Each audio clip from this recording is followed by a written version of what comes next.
Nous sommes de retour sur le plateau de TV Finance. Merci beaucoup si vous nous rejoignez à l'instant. Merci beaucoup pour votre fidélité. Désormais, comme tous les vendredis, vous avez l'habitude, on retrouve le point stratégique d'Éric Galliègue. Bonjour Éric.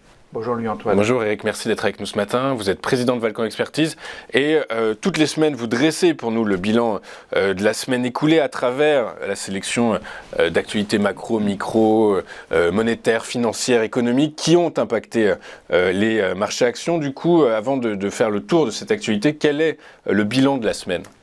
Le bilan est positif, puisque effectivement on a une hausse de 1% en Europe à peu près, et surtout une accélération haussière aux États-Unis. C'est-à-dire qu'on est en train d'inverser le phénomène, en quelque sorte, entre des deux rives de l'Atlantique. C'était l'Europe qui tirait les États-Unis jusque récemment, c'est les États-Unis qui commencent à tirer l'Europe depuis quelques semaines.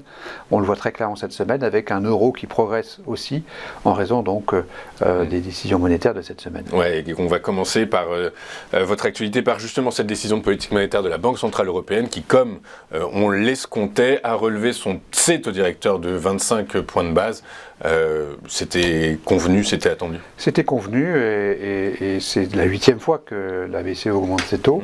Alors c'était prévu, mais entre guillemets, mais ce qui n'était pas prévu, c'est le discours finalement de Christine Lagarde, qui effectivement nous a dit en gros, bon voilà, et j'ai repris le texte lui-même dans ce que je présente à l'appui donc de cette analyse et de cette interprétation négative de cette hausse de taux, c'est qu'en fait les taux vont monter en juillet et qu'ils vont probablement monter en septembre. Donc on continue à faire progresser les taux. Alors c'est justifié par un phénomène inflationniste, et le niveau des taux était stupide a été stupide pendant 5 à 10 ans.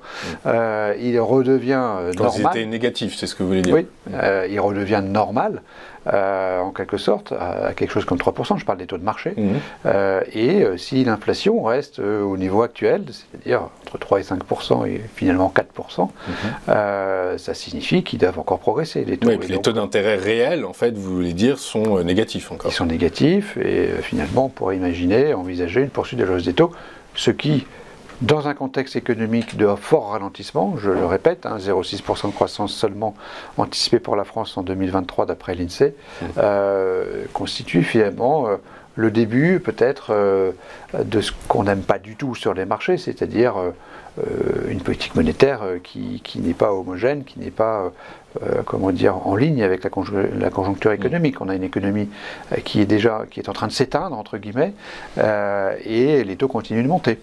Voilà, donc ça c'est un premier point qui est négatif pour l'Europe et pour le chapitre monétaire de l'actualité. On va basculer sur la conférence de presse de Jérôme Powell, qui, à l'issue donc du statu quo de la Fed, nous a expliqué que le pivot attendu par les marchés, ce ne serait pas pour 2023, et même que potentiellement des hausses de taux, on pourrait en avoir encore en 2024. Exactement, c'est la deuxième nouvelle monétaire, c'est une semaine très monétaire, avec donc à nouveau quelque chose qui était anticipé, c'est-à-dire une non-hausse de taux de la Fed, mais ce discours à nouveau donc du président de la Banque centrale, qui nous dit en gros, écoutez, on fait une pause, on va voir ce qui se passe, et l'inflation est trop importante. Le marché du travail est extrêmement fort, il l'a dit à plusieurs reprises dans sa conférence de presse. Et puis finalement, pour faire baisser les taux, il faudra attendre a couple of years. Donc en anglais, ça fait quelques années. C'est un couple, c'est pas deux, c'est au moins deux. A couple of years. Donc bon, même quand on n'est pas très très bon en anglais, on comprend ce que ça signifie. Et c'est totalement opposé à ce qu'attend le marché. Les marchés sont abreuvés depuis des mois par un discours de brokers, finalement, qui disent les taux vont baisser en 2023, ce qui est totalement faux. Donc les taux cessent de monter, ils vont faire un plateau, ils sont au niveau actuel, et après on se pose la question qui continue de progresser. Donc c'est à nouveau, me semble-t-il, une nouvelle plutôt négative cette semaine sur les marchés. Oui, très clairement, et d'autant plus, alors c'est ce qu'on a vu hier avec Christian Parizeau, les taux réels américains, donc c'est taux directeur Fed moins inflation core, on est à zéro. En gros, moins 0,05, etc. Du coup, la Fed se donne le temps de regarder quels vont être les effets de sa réduction, de sa hausse de taux sur l'économie réelle, mais surtout, les économistes de la Fed disent que les taux réels doivent être d'1,5% pour que ça commence à avoir un impact sur l'économie américaine. Du coup, il y a vraiment de la place encore. Oui, absolument. Donc, on va continuer de restreindre la liquidité, restreindre des politiques monétaires plutôt restrictives.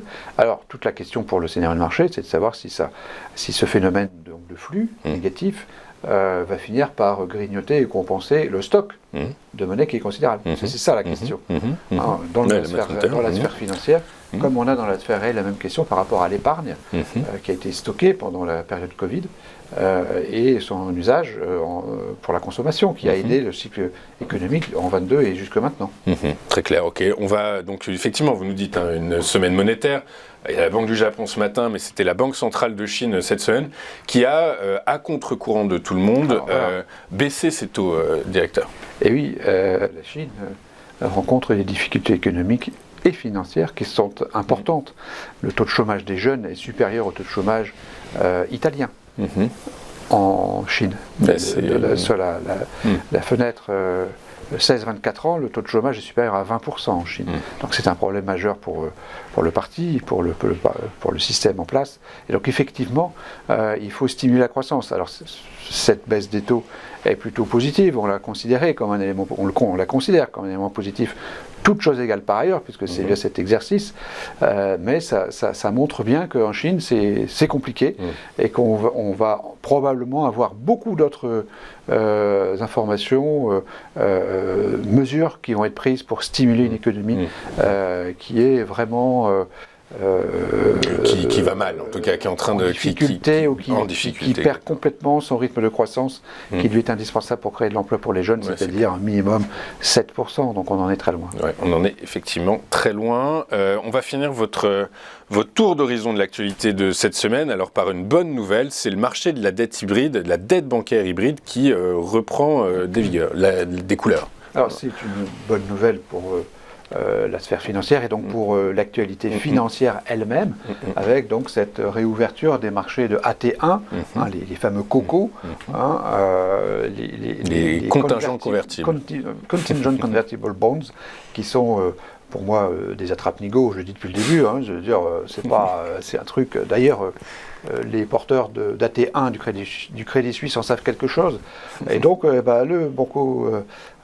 BBVA et le Bank of Cyprus ont effectivement émis pour 1,220 milliard de ces produits financiers, de cette dette hybride, qui a un rendement de 8,75 pour le BBVA et de 12,5 pour le Bank of Cyprus. Donc, ce qui montre qu'il y a toujours forcément une attractivité des taux élevés, ce qui est le cas, et donc un appétit manifestement reconstitué par les investisseurs qui se disent on va y aller quand même, alors que l'exemple récent montre que c'est quand même assez compliqué.